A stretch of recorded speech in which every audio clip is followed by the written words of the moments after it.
Okay, well, welcome back to the Eclectic Producer. We're completing the build on the Creality Ender 6 3D printer. So far, things are going really nicely. I took the base or the printing platform and assembled it in the other room again, so it could be on carpet and it would be a little bit easier to deal with because there was more space.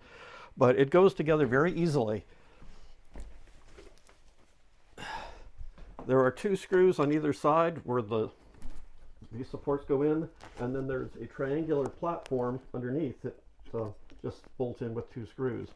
Initially, the platform setting was all the way up here at the top. I assembled it up here and then ran it down to the base, and I noticed it was just a little bit tight as I got to the bottom. So I loosened these screws, continued to go all the way down with it so that it lined up very nicely with the very bottom of that screw, and then tightened up both of these, and now it runs up and down very nicely. So this should go in fairly straightforward. We'll see. First thing we want to do is bring the print head forward. It's not connected to anything, so it's okay to move it. Now, following the instructions, it says to slowly lower it in this way. Try not to hit anything. Then there's a rectangular recess back here. I'll try to very carefully place it in that. So far, so good. There we go. That's better. It looked a little bit crooked, but now it's nice and straight. So everything feels good. Apparently all we need to do is add the screws. So let's go ahead and do that. Again, these are the M5 by 25s. So again, I'll just put them in hand tight to start with. Get them started here. And this top section mounts all the way up against this rear rail, even though it's sitting here somewhat forward, it does tighten up and going back. Also too, if you recall when I unboxed this, there was a spare little piece here. This is just a plastic cap that goes on the back of one of the rails for the platform. This one's a little bit on the loose side, but I don't think it should be any problem in the future.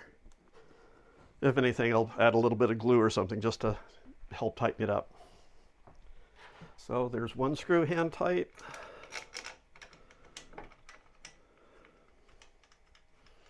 There's a second one, third, and the fourth one. And again, I do have to push these rails up against the back rail in order to get the screws to start. And again, they're hand tight as far as I can get into, because if you see in these rails, they're recessed. The screws go into that somewhat, and I can't get all the way in there with my fingers to get it really tight. So there is a bit of slop right now, but that's fine. So let's go down to this one.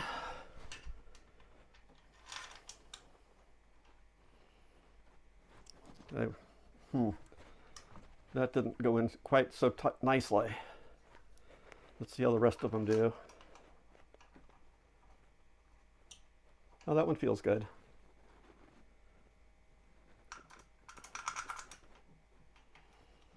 Yeah, this is the lower right one. That was fine. It was just that upper right one that's a little bit snug feeling.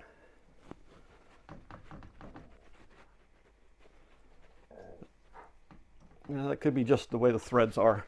Let's go ahead and use the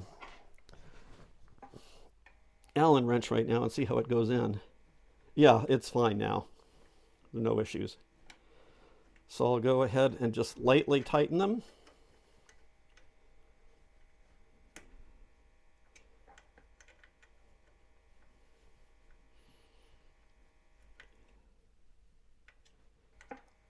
And one more to go here. And again, I'm thinking that having the base secure and lined up is the first step, and then the second step would be getting the top part of the rail set. So I'll do that now. Overall the assembly of this is pretty straightforward. The manual is sparse, but it's complete, and it makes it clear what needs to be done. But as usual, written in a language other than English, it's a little bit of a challenge, but not too bad.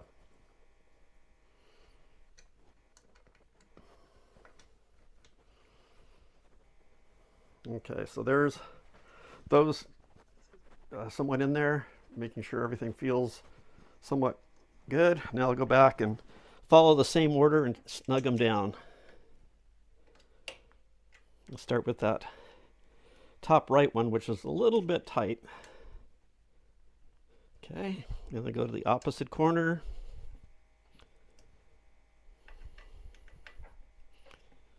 Get that one in there. And then back to this side on the lower section.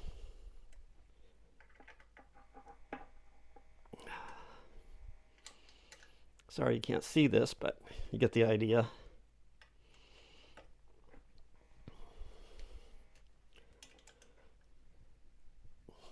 Okay, now I think they're all snug. I'll just make sure they're even.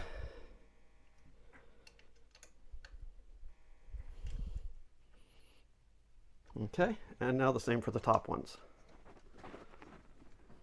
Get them a little bit snug to start with.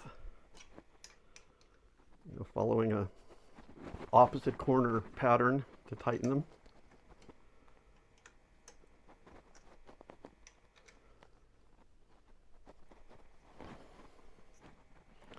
And then snug them down, again using that crisscross pattern.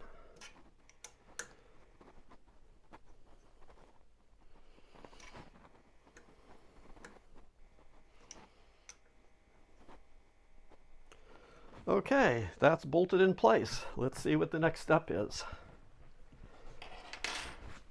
Okay, so now we'll be putting on the right side acrylic panel. I originally didn't want to put on the panels to start with because I wanted to see how it would work without it, and it also looks a little bit cramped in here as well. But since they recommend doing that now, there's probably a good reason for it, because this is the side that would have most of the cabling and things, so probably that side should go on, just because it'll be a hassle to do it later. The other thing too, their packaging, again, I don't know how well you can see this, but they've done a pretty good job at labeling on the package itself what's inside of it. It says M20 screws. Some of them are a little harder to read. This one's definitely hard, but still it's a nice feature. Okay, so the trick is finding the right panel.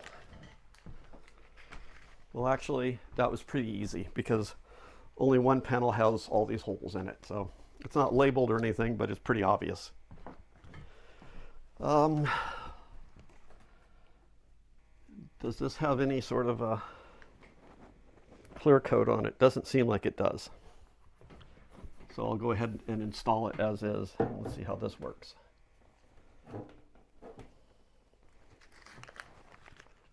Okay, now let's just start putting in some screws.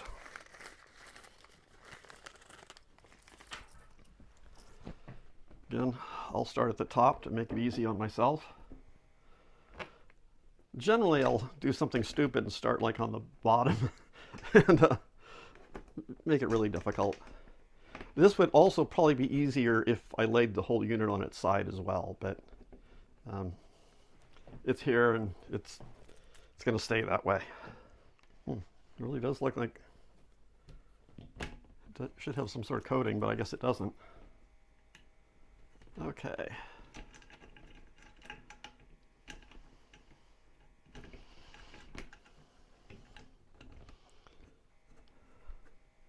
Again, this requires a little bit of finesse to get these lined up so you can start them, but not too bad.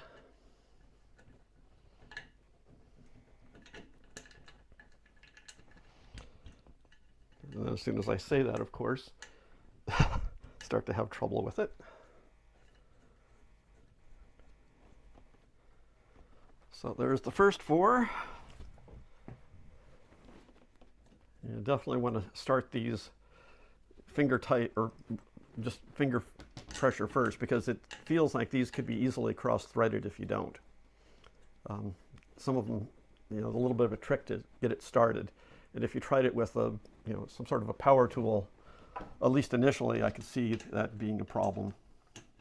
Because all we're doing is screwing these stainless steel screws into, extruded aluminum. So not the strongest material. So we need 2 more. And over on this side, you can't quite see it, but here I can rotate it around. We have the power switch and the power outlet. Initially, I was expecting it to be on the back, but in this environment, having it on the side is actually probably going to be a little bit easier because of the way I have the power set up in this room. When it's actually in its final position out on the workbench and things, probably doesn't matter what side it comes out on. Okay, now let's hold this up from the bottom. I'm not going to go all the way up with it. I'm just going to hold it halfway in between here and try to get this top as square as I can. It's nice too that it does come with a little tool kit. It has the wrench and the screwdriver and the Allen wrenches. So, they thought of everything. That's nice. Okay, so that completes that side.